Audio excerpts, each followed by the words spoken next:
ආයුබෝවන් අපේ අම්මා YouTube channel එකට ඔබ ආදරෙන් පිළිගන්නවා.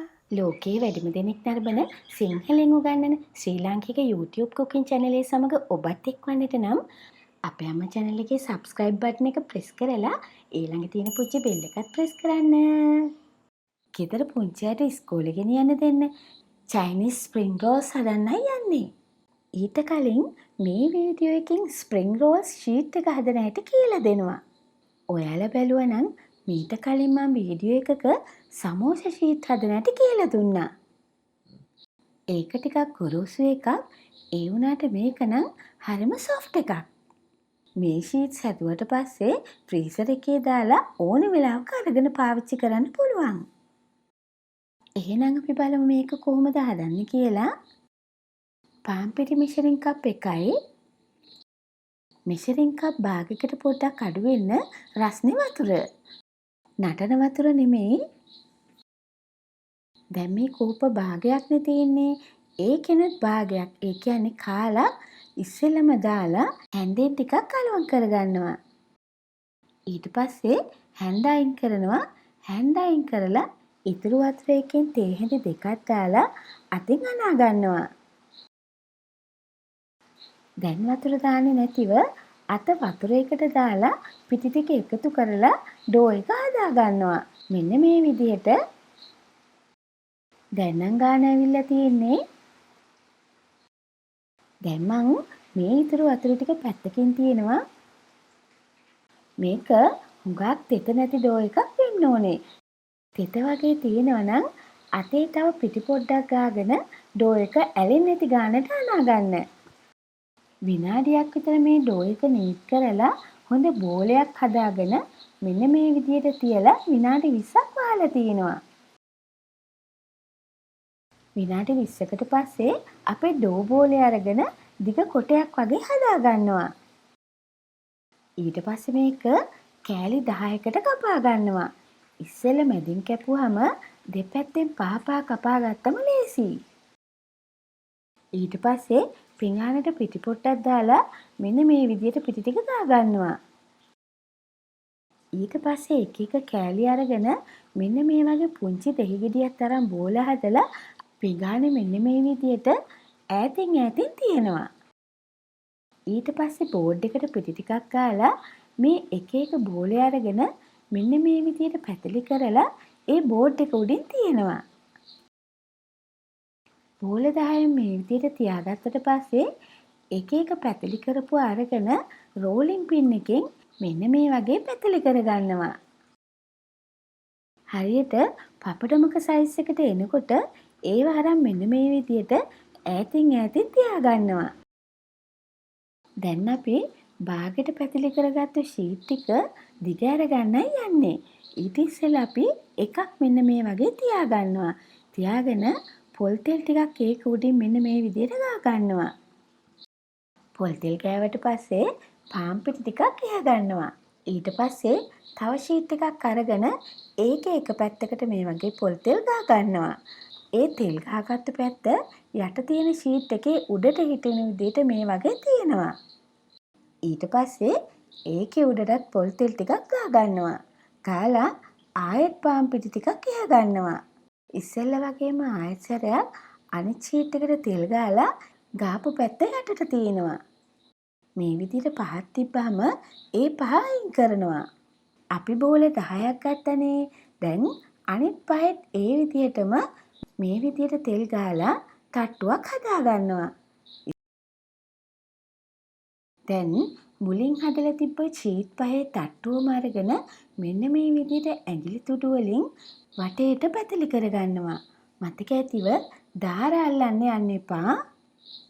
දාරෙට ඇතුලෙන් තමයි මේ විදිහට පැතලි කරගන්න ඕනේ. ඊට පස්සේ රෝලින් පින් එක අරගෙන දාර තුනී කරන්න නැතිව මැද විතරක් මෙන්න මේ වගේ හරව පැතලි කරගන්නවා. අපි මේ දිගාරින ෂීට් එක අපේ ස්ටීමර් එකේ ගානට තියෙන්න ඕනේ. නැත්තම් ස්ටීමර් එකට දාන්න බැරි වෙයි ඕන්ට වැඩි ලොකු වුණොත් එහෙම. මේ ෂීට් පහේ තට්ටුව පැතලි කරා වගේම අනිත් ෂීට් පහේ තට්ටුවත් මේ විදිහටම පැතලි කරගන්න. දැන් මේ වෙලාවේ ස්ටීමර් එකේ වතුර එක නටන්න පටන් අරන් තියෙන්නේ. ස්ටීම් එක ඇතුළට මෙන්න මේ වගේ පුංචි පෙනේරයක් අනිත් පැත්ත හරවල මම දාගන්නවා. මෙහෙම දාගත්තම ෂීට් එක හරියට ගානට පැතලියට හිටිනවා. ඊළඟට අපිට ඕනේ තෙත රෙද්දක්. දැන් මේ තෙත රෙද්ද ස්ටීමර් එකේ ඇතුළට අපි ෂීට්ස් ටික දාන තැනට එක කොනක් එලා ගන්නවා.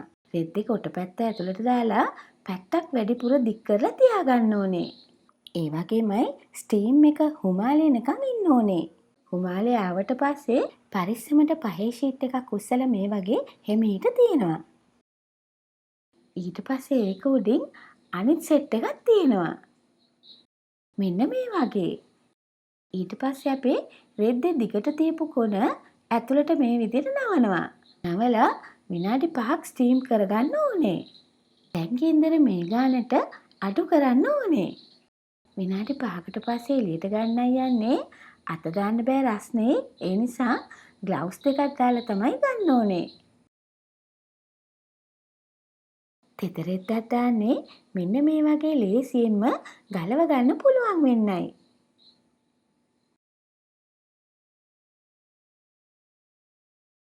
මේ බලන්න අපේ ෂීට්ස් ටික ලේසියෙන් ගැලවෙන හැටි.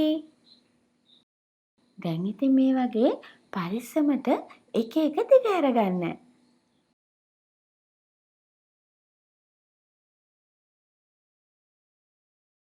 බලන්නකෝ ඔයාලට මේ වගේ එක පුංචි පිටිකෝප්පකින් ස්ප්‍රින්ග් රෝල්ස් 8ක් හදාගන්න පුළුවන්. අපි 10ක් නේ බෝල හැදුවේ. හුඟක් වෙලාවට ස්ටීම් කරනකොට උඩම තියෙන ෂීට් එකයි යටම තියෙන ෂීට් එකයි ඩැමේජ් වෙනවා. එතකොට ඒ දෙක අයින් කරනවා. එතකොට අපිට ෂීට්ස් 8ක් හම්බ වෙනවා. මේ වගේ ෂීට්ස් ගොඩක් හදාගත්තොත් එහෙම ෆ්‍රීසර් එකේ දාලා මාසයක් උනත් තියාගන්න පුළුවන්. මේ බලන්න උඩම තියෙන ෂීට් එක ඩැමේජ් වෙලා තියෙන හැටි. ඒක අපි අයින් කරමු.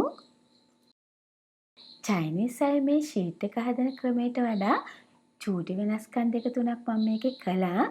එහෙම කළේ ඔයාලට ලේසි වෙන්නයි. එකක් තමයි දෙපැත්තෙම තෙල් ගෑවා. අනික පිටි ටිකක් වැඩිපුර ඉස්සා. ඊළඟ එක තමයි ස්ටීම් එකකට තෙත රෙද්දක් දැම්මා. මේව තමයි ඔයාලට ලේසි වෙන්න කරපු පුංචි පුංචි වෙනස්කම්. මම ඊට කලින් ශ්‍රී ලංකන් ෆිෂ් රෝල්ස් හදපු වීඩියෝ එක ඔයා දැක්කනම් ඒකේ හදපු ෂීට් එක පෑන් කේක් එකක් වගේ තමයි තියෙන්නේ. මීට වඩා ගොරෝසුයි ඝනකමයි. මේක හැබැයි හරිම තුනේ බැද්දම ගොඩක් ක්‍රිස්පි. දැන් ඉතින් ඔයාට මේක සිප්ලොක් බෑග් එකක දාලා ෆ්‍රීසර් එකේ දාලා මාසයක් උනත් තියාගන්න පුළුවන්. පාවිච්චි කරන්න ගන්න කලින් දවසේ ෆ්‍රීසර් එකෙන් යට කොටස දාලා තියලා උදේට අරගෙන පාවිච්චි කරන්න. දැන් මම මේක හෙට උදේට හදන්නයි යන්නේ. ඒ නිසා මම මේක ෆ්‍රීසර් එකේ දාන්නේ නැහැ. ෆ්‍රිජ් එකේ මැද කොටස තමයි දාන්නේ. ෆ්‍රිජ් එකේ දාලා එළියට ගත්තට පස්සේ ෆිලින් එක දාන්න ඉස්සෙල්ලා විනාඩියක් විතර ස්ටීම් කරලා අරගන්න. දැන් ඉතින් ඔයාලට මේ විදියට බෙදලා පාටි එකකට උනත් පාවිච්චි කරන්න පුළුවන්. පොඩි අයට ඉස්කෝලේ ගෙනියන්න දෙන්න පුළුවන්. ඔෆිස් ගෙනියන්න පුළුවන්. හවසට තේ වේලාවට පාවිච්චි කරන්න පුළුවන්. ඊළඟ වීඩියෝ එකේදී මේ ෂීට් එක පාවිච්චි කරලා අපේ ක්‍රමයට ස්ප්‍රින් රෝල් එකක් හදන හැටි කියලා දෙනවා. මේ වීඩියෝ එකෙන් යම් දැනුමක් ප්‍රයෝජනයක් ලැබුණා නම් ලයික් එකක් දාලා යාළුවොත් එක්ක ෂෙයා කරන්න.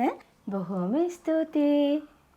දැනුම සමග මෙවැනි තවත් වටිනා වීඩියෝ නරඹන්න අපේ අම්මා channel එකට subscribe වෙලා ඊළඟ තියෙන පුංචි සීනුව press කරන්න.